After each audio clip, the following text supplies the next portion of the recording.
स्टेजेफ rule क्या है? देखिए, अगर इसको लैंग्वेज की फॉर्म में लिखना चाहो तो हम इसको देखिए ऐसे कुछ लिखेंगे कि भैया अगर हम जब,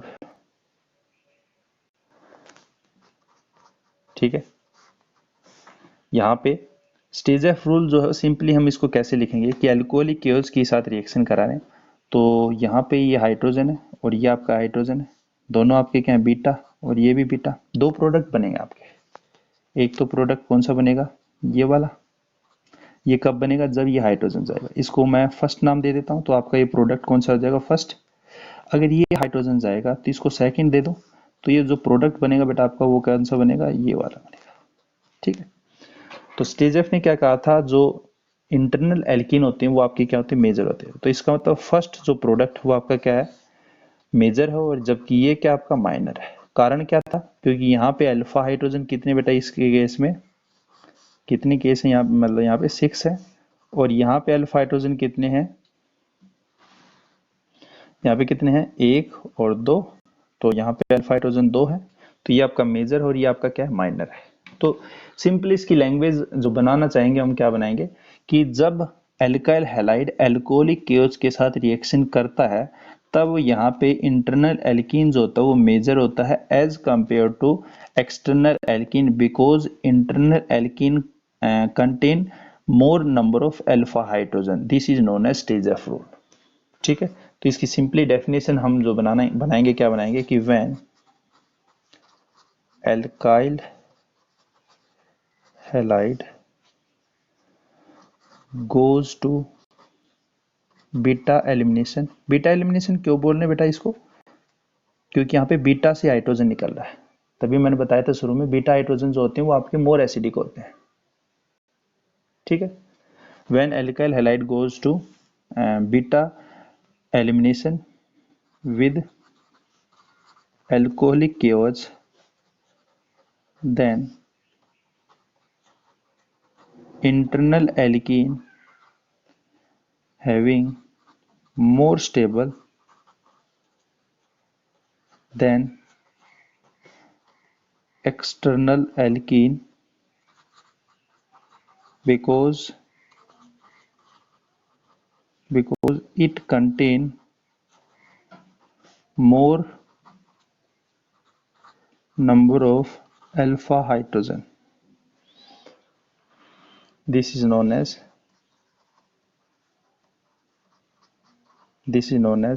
Stejaf rule.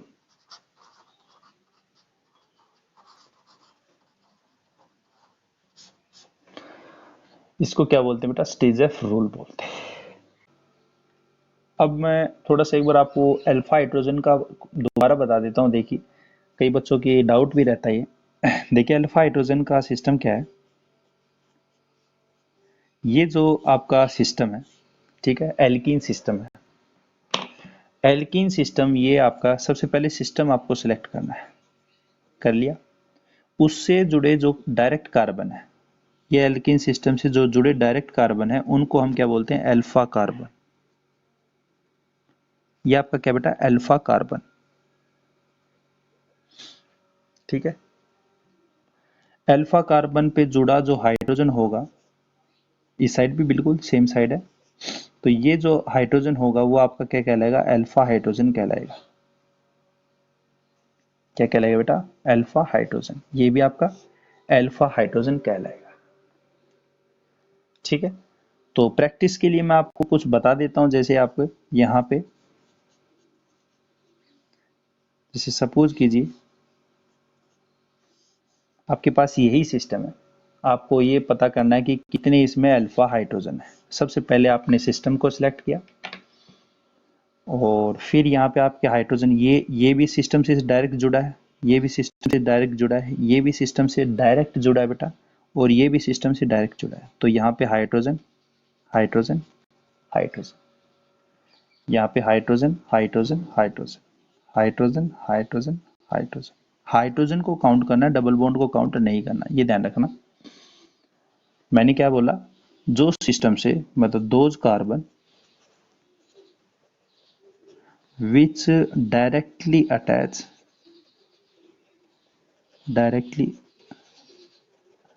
Attach with system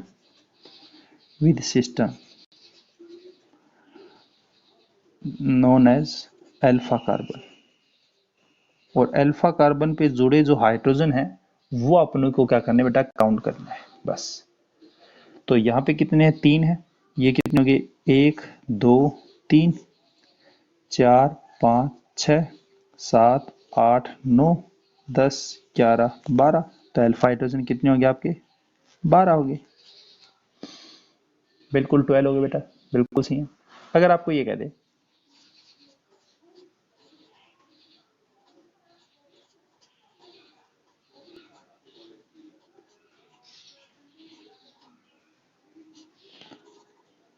अब बताओ कितने अल्फा हाइड्रोजन इसमें,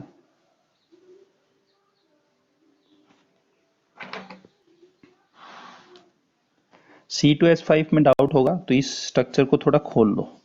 CH3 ये आपका डबल बॉन्ड, और ये आपका CH2 और CH3 और CH2 CH3 होगा। ठीक है, सिस्टम को सिलेक्ट करो सबसे पहले, मैंने आपको बताया। ठीक है, ये सिस्टम हो गया आपका। उससे जुड़ा जो कार्बन है, सबसे पहले कार्बन, ये अल्फा कार्बन, ये भी अल्फा कार्बन है सर, और ये भी अल्फा। ये कार्बन अल्फा नहीं, ये बीटा हो गया। ठीक है, ये जो कार्बन आपका यहाँ पे, ये कौन सा आपका अल्फा कार्बन है। सबसे पहले अल्फा कार्बन यहाँ पे कितने हैं, 1 2 3 और 4 अल्फा कार्बन है। तो ये साइक्लोहेक्सेन है, यहाँ पे हाइड्रोजन होगा बिल्कुल, क्योंकि कार्बन जो होता है वो कैसा होता है बेटा, टेट्रावैलेंट होता है। टेट्रावैलेंट मीन्स 4 बॉन्ड जो बनाता है, जो 4 बॉन्ड बनाता है ना। टेट्रा मीन्स 4 और वैलेंट मतलब जो बॉन्ड बनाता है। 4 बॉन्ड बनाने चाहिए, वैलेंसी भी चेक करनी है, पता चले वहां पे 2 ही बॉन्ड बना रखे उसने। तो इस साइड 3 हो गए, 3 और 1 4, 4 और 2 6, 6 और 3 कितने हो गए, 9। तो अल्फा हाइड्रोजन कितने हो गए आपके, 9 हो गए। 3 तो यहाँ पे हो गए, 3 2 5, 5 और 1 6, 6 और 3 9। आपको कंफ्यूज बिल्कुल यहाँ पे ये नहीं होना है, ये ध्यान रखना। कई बच्चों को, क्योंकि क्लास के टाइम पे मैं पढ़ाता हूँ तो बच्चों को थोड़ा सा डाउट रहता है, इसलिए मैं थोड़ा सा यहाँ पे जोर दे रहा हूँ। बच्चा इन हाइड्रोजन को भी काउंट कर लेता है कभी कभी। मैंने क्या बोला, ये जो हाइड्रोजन हुआ है आपका कौन सा बेटा यहाँ पे, ये कोई आपका अल्फा हाइड्रोजन नहीं है, ये ध्यान रखना है। कई बच्चे इसको काउंट भी करेंगे, तो मैं आपको पहले ही बता देता हूँ यहाँ पे। मैंने क्या बोला कि जो कार्बन इस सिस्टम से डायरेक्टली अटैच है, कार्बन पे जुड़े जो हाइड्रोजन होंगे उनको हमें काउंट करना है। ये सिस्टम हो गया, और इस सिस्टम से जुड़े जो कार्बन है, उन कार्बन पे जो हाइड्रोजन जुड़े हुए हैं उनको हमें क्या करना है, काउंट करना है। तो ये आपके कितने हो गए, 3 तो यहाँ पे हो गए अल्फा हाइड्रोजन, और 3 अल्फा हाइड्रोजन आपके यहाँ पे हो गए। ध्यान में रखना है इसको। ठीक है, आई थिंक मेरे हिसाब से आपको ये बातें क्लियर हो चुकी हैं। तो